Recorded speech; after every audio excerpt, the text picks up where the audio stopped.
जिसके फन पर पूरी पृथ्वी टिकी हुई है, जिसकी सैया पर भगवान विष्णु योग निद्रा में है तथा जो देवों के देव महादेव के गले का हार है, ऐसे सांप या नागवंश का त्योहार आ रहा है शनिवार 25 जुलाई 2020 को। नमस्कार, मैं हूँ फाल्गुनी और आप देख रहे हैं दिव्य होम। 25 जुलाई 2020 को पूरा हिंदुस्तान नाग पंचमी का त्योहार मना रहा है। वैसे देखा जाए तो हमारे हिंदू धर्म में 33 करोड़ देवी देवताएं हैं और ज्यादातर देवी देवताओं के वाहन या उनके सेवक पशु, पक्षी या छोटे मोटे जीव जंतु रहे हैं। ये इसलिए क्योंकि देवता भी चाहते हैं कि इंसान की तरह ही पशु, पक्षी, जीव जंतु आदि का संतुलन पृथ्वी पे बना रहे। जब हम नाग पंचमी का त्योहार मनाते हैं तब ये प्रश्न उठना स्वाभाविक है कि आखिर ऐसे रहस्यमय जीव नाग की उत्पत्ति कैसे हुई। अग्नि पुराण के अनुसार ऋषि कश्यप की बहुत सारी पत्नियां थी, जिसमें से उसकी कद्रु नाम की जो पत्नी थी वो नागवंशी थी और जिससे उसे 8 पुत्रों का जन्म हुआ। वो 8 पुत्र थे अनंत, वासुकी, तक्षक, कर्कोटक, पद्म, महापद्म, शंख और कुल्की। इस तरह से ये जो अष्ट नागकुल जिसे बोला जाता है, इस 8 नागकुल से आगे अनेक तरह के सर्प और जीवों का विस्तार हुआ और इस तरह से पृथ्वी पर नाग की उत्पत्ति और विस्तार हुआ। वैसे जिस तरह से चंद्रवंश, सूर्यवंश, अग्निवंश आदि का साम्राज्य पृथ्वी पर रहा था, वैसे ही नागवंश का साम्राज्य भी पृथ्वी पर रहा है। इसका प्रमाण भी हमें अग्नि पुराण से मिलता है कि जो कैलाश मानसरोवर के आसपास का क्षेत्र है, खास करके नागालैंड, असम, तिब्बत, कश्मीर का अनंतनाग आदि प्रदेशों में आज भी सर्प पूजक जातियां पाई जाती है। इसलिए नाग और उसकी पूजा हमारी हिंदू संस्कृति का एक हिस्सा बन गई है। महाभारत के अनुसार, जिसका प्रमाण हमें भागवत महापुराण में मिलता है कि पांडु के जो वंशज थे राजा परीक्षित एक बार क्रोधवश में आके ऋषि शमीक के गले में मरा हुआ सर्प डाल के चले गए। उस समय ऋषि शमीक ध्यान मग्न अवस्था में थे। जब वे जागृत हुए तब उन्होंने श्राप दिया राजा परीक्षित को कि आज से 7वें दिन में तुम्हारी मृत्यु तक्षक नाग से काटने से होगी। और वो श्राप ऐसा था जो विफल नहीं हुआ और 7 दिन में राजा परीक्षित की मृत्यु हो गई। इस बात से परेशान होके राजा परीक्षित के पुत्र जन्मेजय, जो पांडु वंश के अंतिम वंशज थे, उन्होंने सर्पवेद यज्ञ कराया और एक के बाद एक सांपों को आग में होमते गए।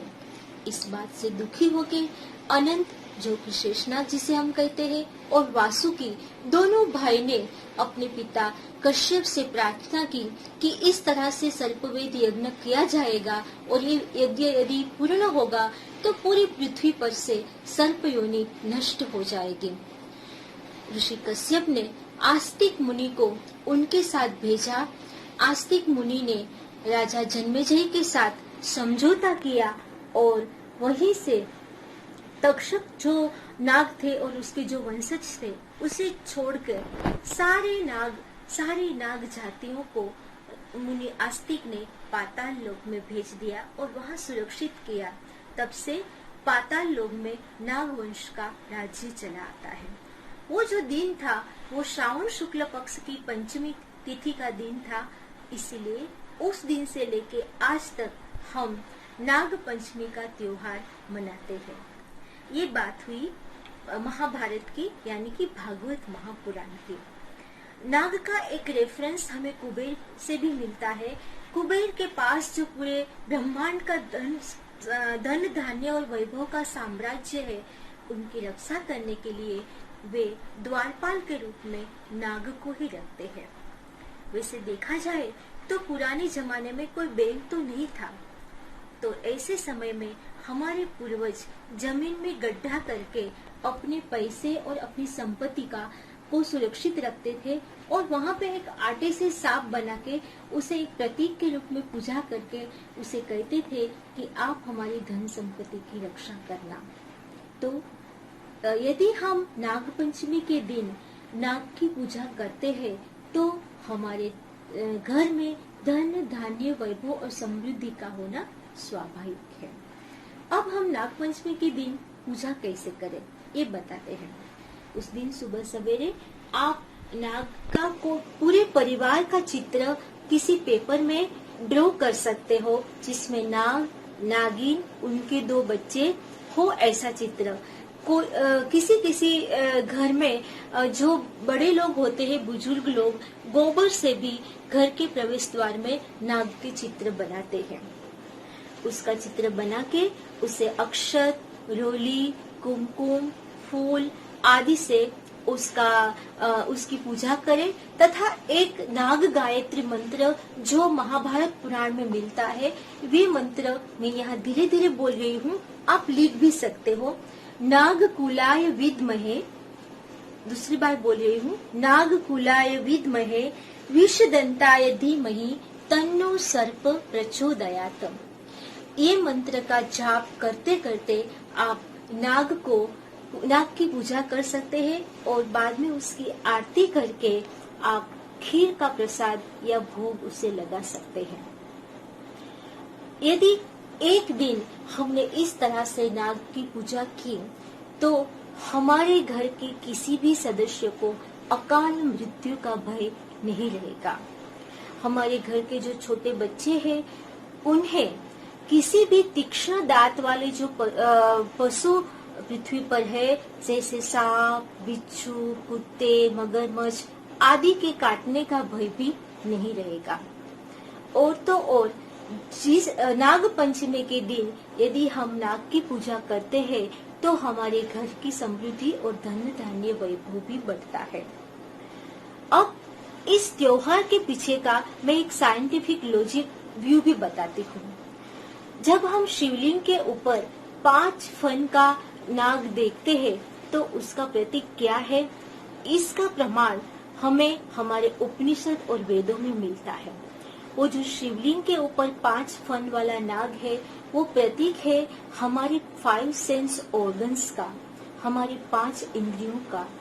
जिस तरह से भगवान शिव ने अपनी 5 इंद्रियों को नियंत्रण में रख के इस पूरे संसार का संतुलन बनाए रखा है, इसी तरह से हम भी अपने इंद्रियों को संतुलन में रखें, हमारी इंद्रियों को बैलेंस में रखें और हमारे गृह कार्य में व्यस्त रहे। ये उसका एक संदेश भी है। दूसरी बात, एक लॉजिक ये भी है कि हमारा भारत किसान प्रधान देश है और सांपों को सबसे ज्यादा क्लीनिंग बूस्टर के रूप में माना जाता है, जो खेत खलिहानों में आए हुए छोटे मोटे कीड़े मकोड़े चूहे आदि को खाके खेत खलिहानों को स्वच्छ रखता है। इसीलिए इस एक दिन इस बात के लिए उसके धन्यवाद करने का दिन है। इसीलिए किसान भी नाग पंचमी के दिन नाग की पूजा करके फिर बाद में उस दिन वो अपनी जमीन को खेड़ता नहीं, यानी कि गड्ढा नहीं करता। तो इस तरह से हमें हमारे देश में नाग पंचमी का महत्व है। नाग पंचमी की पूजा करने से जो हमें लाभ मिलता है वो तो अनंत है, लेकिन उसमें कुछ सावधानी भी है। आजकल कुछ लोग अंधविश्वास में आके नाग को दूध पीने के लिए प्रेरित करते हैं। हमारे कोई भी शास्त्रों में, कोई भी पुराणों में इसका प्रमाण नहीं है, क्योंकि जीवित जो सांप है वो कभी दूध नहीं पीते। यदि उनके बिल के पास हमने दूध का कटोरा रख भी दिया, उन्होंने पी भी लिया, तो उसके फेफड़े में संक्रमण हो सकता है और वे मर भी सकते हैं। इसीलिए इस बात का खास ख्याल रखें। सांप को कभी दूध नहीं पिलाया जाता। घर में जो सांप की प्रतिमा हमने रखी है उसके सामने हम दूध का प्रसाद रख सकते हैं, लेकिन जीवित सांप को कभी भी दूध नहीं पिलाना चाहिए। दूसरी सावधानी ये है कि यदि हमने घर में नाग पंचमी के दिन नाग परिवार के चित्र बना कर उसकी पूजा की तो दूसरे ही दिन उसका विसर्जन कर देना चाहिए, क्योंकि नाग पंचमी के दिन ही नाग की पूजा का महत्व है। बाकी के दिनों में हम उस परिवार को या उसके चित्र को हमारे घर में नहीं रख सकते यदि कोई खास विधि विधान ना हो तो। नाग पंचमी का महत्व कर्मकांडी शास्त्र के अनुसार बहुत है, क्योंकि जिस जातक की कुंडली में काल सर्प दोष है वे तथा जिसको राहु केतु का दोष है वे इस दिन इसका निवारण कर सकते हैं। खास करके शनिवार को 25 जुलाई को जो नाग पंचमी आ रही है वो हस्त नक्षत्र के प्रथम चरण में है, जो एक दुर्लभ योग बनाती है। तो जो जातक को ऐसे काल सर्प दोष है वो अपने अपने पंडित जी से पूछ के उसकी पूजा समय के अनुसार विधि विधान से कर सकते हैं। तो इस तरह से हम भी, हमारी हिंदू संस्कृति ने प्रकृति को जिस तरह से धर्म के साथ जोड़ा है और सारे पशु पक्षियों का महत्व बढ़ाया है, इसका महत्व रखते हुए नाग पंचमी में नाग की पूजा करें और उसका आशीर्वाद लें। एक बार फिर से आप सभी का धन्यवाद। लाइक करें, शेयर करें, सब्सक्राइब करें दिव्य होम।